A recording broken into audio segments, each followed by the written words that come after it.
When a combat veteran with PTSD walked into the Riverside Wildlife Rescue, he had no idea that a fierce bobcat kitten who'd rejected 17 families would become his unlikely companion in healing from the darkest chapter of his life. What happened next would challenge everything experts knew about wild animals and human connection. The phone call came in on a Tuesday morning at the Riverside Wildlife Rescue Center, and Sanctuary Director Elena Rodriguez could already hear the frustration in the caller's voice before they even spoke. Another family was bringing back Kodiak, the bobcat kitten with the amber eyes and distinctive black-tipped ears. This would be the fifth return in 2 months, making him the most challenging case in the center's 15-year history. Kodiak had arrived at the sanctuary as a tiny orphaned cub after his mother was struck by a vehicle on Highway 101 near the Cascade Mountains. At just 8 weeks old, he should have been dependent and vulnerable, but even then, the staff noticed something extraordinary about his behavior. Unlike other rescued bobcat cubs who typically bonded with their human caretakers, Kodiak remained aloof, observing everything with an intelligence that seemed far beyond his months. The Morrison family had been his first potential adopters, experienced with exotic animals and confident they could provide the right environment. They returned Kodiak after just 4 days, claiming he was too intense and made their other cats nervous. The elderly Peterson couple tried next, thinking their quiet rural property would suit him perfectly. They lasted a week before bringing him back, explaining that Kodiak spent every night pacing and calling out to the wilderness in ways that kept them awake. Family after family attempted to make it work. The young Chen couple with their sprawling ranch property, the wildlife photographer Sarah Williams who thought she understood wild animals, the retired zoologist Dr. Martinez who had worked with big cats for decades. Each time the pattern was the same. Initial optimism, growing concern, and eventually the reluctant drive back to Riverside with Kodiak sitting silently in his carrier, seemingly unbothered by another rejection. Elena had begun to wonder if Kodiak was simply unadoptable, destined to live his entire life in captivity at the rescue center. The state regulations were clear about native wildlife, and releasing him back into the mountains without proper preparation would be a death sentence. Yet keeping him confined felt equally wrong for such a magnificent wild creature who clearly belonged elsewhere. Marcus Rivera pulled his weathered pickup truck into the gravel parking lot of the Riverside Wildlife Rescue on a gray October morning, 3 years after returning from his second deployment in Afghanistan. The 34-year-old former Army Ranger had been living alone in a converted cabin 20 miles outside Pinewood Falls, trying to find peace in the silence of the surrounding forest. The nightmares had been getting worse lately, and his VA counselor had suggested that caring for an animal might help him reconnect with the world. Marcus had never considered himself a pet person. During his childhood in small-town Oregon, his family had always been too busy with the logging business to keep animals around. But something about the isolation of his current life felt too familiar. Too much like the endless patrols through empty villages where trust was a luxury no one could afford. His therapist believed that learning to care for another living being might help him rebuild the capacity for connection that war had stripped away.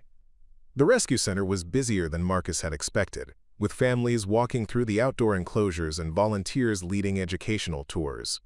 He felt the familiar tightness in his chest that came with crowds, the hypervigilance that made him catalog every exit and assess every person as a potential threat. His hands trembled slightly as he approached the main building, a reminder of how even simple social interactions had become a battlefield in his mind. Elena greeted him at the reception desk with the kind of genuine warmth that made Marcus instantly uncomfortable. She asked about his living situation, his experience with animals, and what kind of companion he was hoping to find. Marcus explained his rural property, the secure fencing he'd already installed, and his flexible schedule since he worked freelance IT consulting from home. What he didn't mention were the sleepless nights, the sudden panic attacks, or the way he sometimes felt more comfortable around wild things than people. As they walked through the facility, Elena pointed out various animals available for adoption. Domestic cats recovering from injuries, a fox with a permanent limp, even a young deer that had been hand-raised after losing its mother. But Marcus felt drawn to the more isolated enclosures at the back of the property, where the truly wild residents lived in carefully maintained habitats designed to minimize human contact. That's when Marcus saw him. Kodiak was lying on an elevated wooden platform in the furthest enclosure, partially hidden in the shadow of an artificial rock formation. The young bobcat's spotted coat caught the filtered sunlight, and his amber eyes tracked Marcus's movement with an intensity that stopped the veteran in his tracks. Unlike the other animals they'd passed, who either ignored visitors or seemed eager for attention, Kodiak studied Marcus with the calculating gaze of a predator assessing potential danger. Marcus approached the fence slowly, his military training making him instinctively aware of the animal's body language. Kodiak didn't flee or show aggression. Instead, he rose to his feet with fluid grace, maintaining eye contact as he moved closer to the enclosure's edge. For several minutes, man and bobcat regarded each other in complete silence, and Marcus felt something shift inside his chest. It was recognition, not of familiarity, but of shared understanding. Both were creatures who had been shaped by circumstances beyond their control. Both carried invisible wounds that made them wary of trust. Elena watched this interaction with growing amazement. In all the months Kodiak had been at the sanctuary, she had never seen him show this level of interest in a potential adopter. Usually, he would retreat to the back of his enclosure when strangers approached, showing nothing but indifference or mild irritation. But with Marcus, Kodiak remained at the fence, his ears forward and alert, his posture curious rather than defensive. When Marcus slowly extended his hand toward the enclosure, Elena almost warned him to be careful. Kodiak had never been aggressive with humans, but he had also never shown any desire for physical contact. To her complete surprise, the bobcat approached the fence and, after a moment's hesitation, touched his nose to Marcus's fingertips through the chain link. The gesture lasted only seconds, but it was the first time Kodiak had voluntarily made contact with any potential adopter. Marcus felt something he hadn't experienced since before his deployments, a sense of connection that didn't require words or explanations. When Elena began explaining Kodiak's history and the challenges previous families had faced, Marcus found himself nodding along, already knowing that this unusual animal was exactly what he'd been searching for without realizing it. The first week with Kodiak at Marcus's mountain cabin exceeded every expectation. Unlike the reports from previous adopters, the bobcat seemed to settle into his new environment with remarkable ease. Marcus had prepared a large indoor space connected to a secure outdoor run, but Kodiak showed little interest in escaping or displaying the restless behavior that had troubled other families. Instead, he explored every corner of the property with methodical curiosity, eventually claiming the sun-warmed deck as his preferred resting spot. What surprised Marcus most was how naturally they fell into a routine together.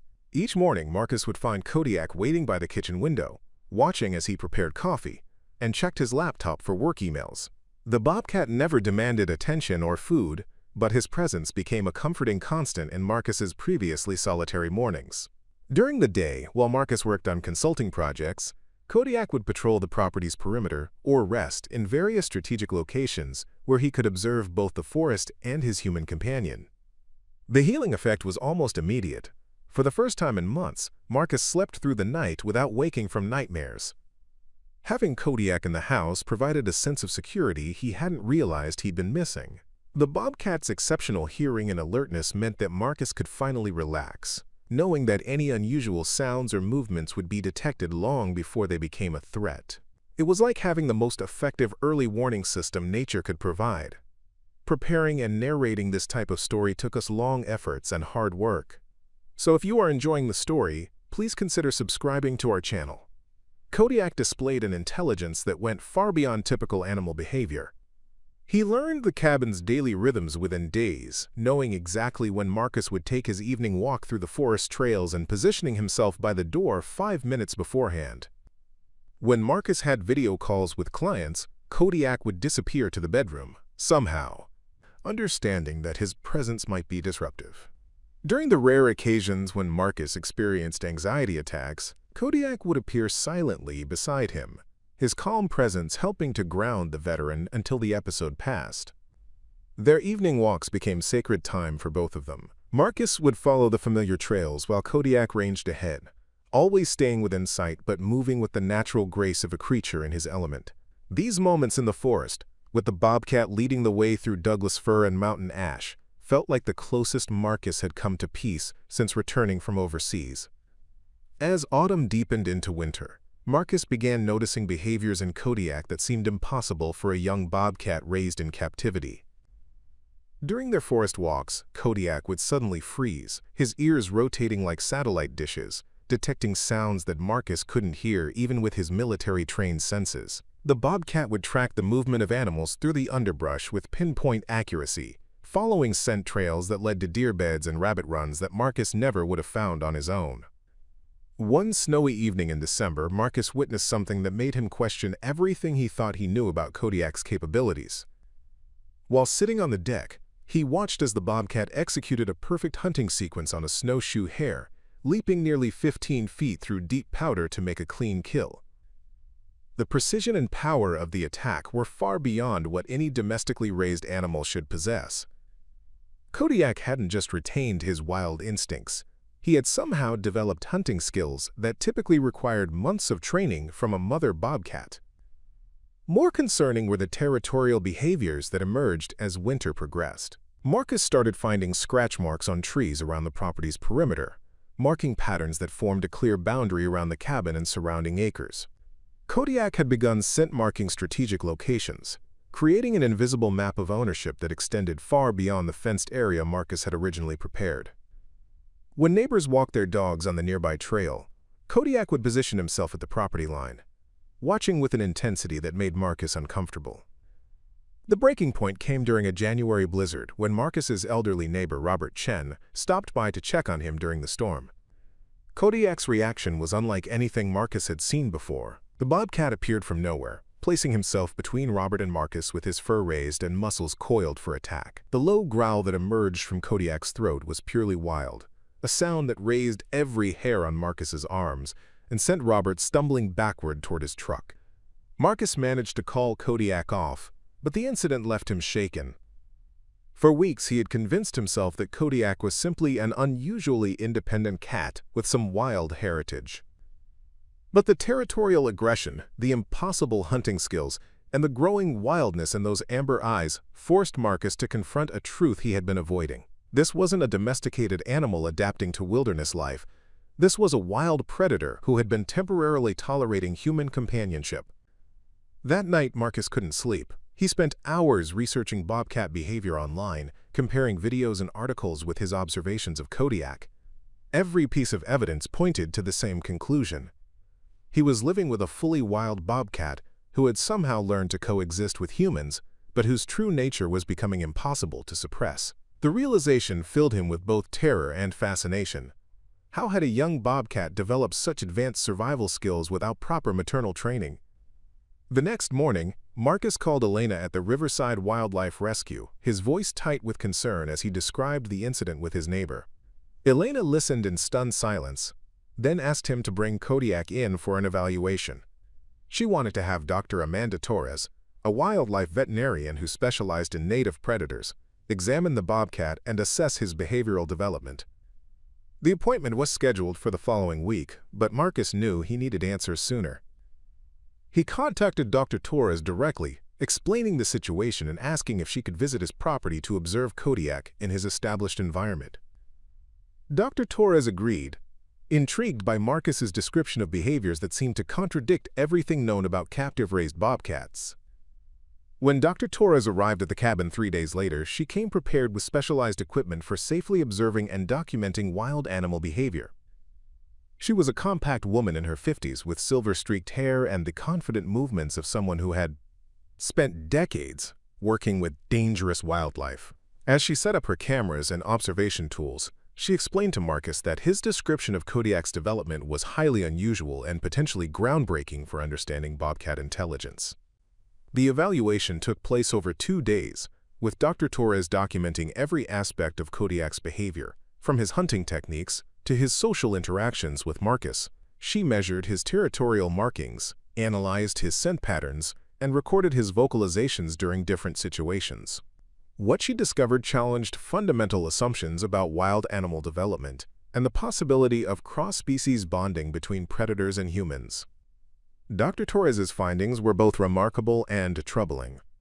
Kodiak had not only retained his wild instincts, but had developed them to an exceptional degree, suggesting an intelligence and adaptability that bordered on unprecedented.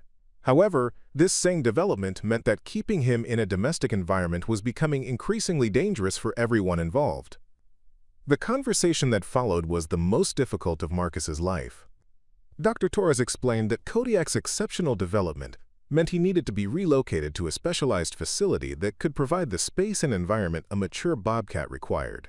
She recommended the Pacific Northwest Wildlife Rehabilitation Center, a 200-acre facility in the Cascade Mountains, where Kodiak could live in a semi-wild environment while being gradually prepared for eventual release into the wilderness. Marcus felt his world collapsing. Kodiak had become more than a companion.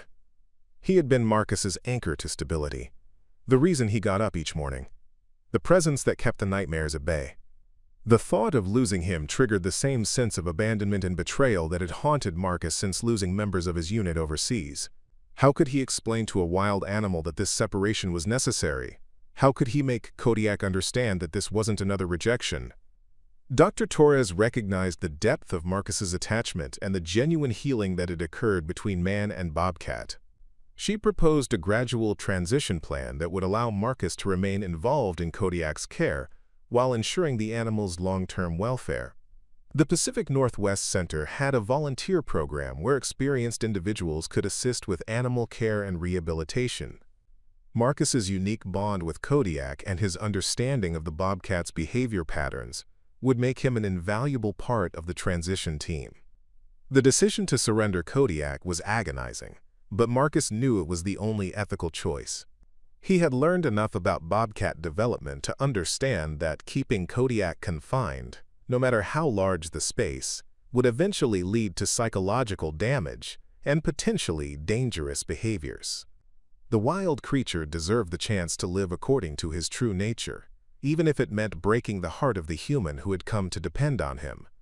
Marcus spent his final weeks with Kodiak, documenting every detail of their routines, creating detailed notes about the bobcat's preferences, fears, and behaviors that might help the rehabilitation team understand him better. He took hundreds of photos and videos, knowing these memories would have to sustain him through the lonely months ahead.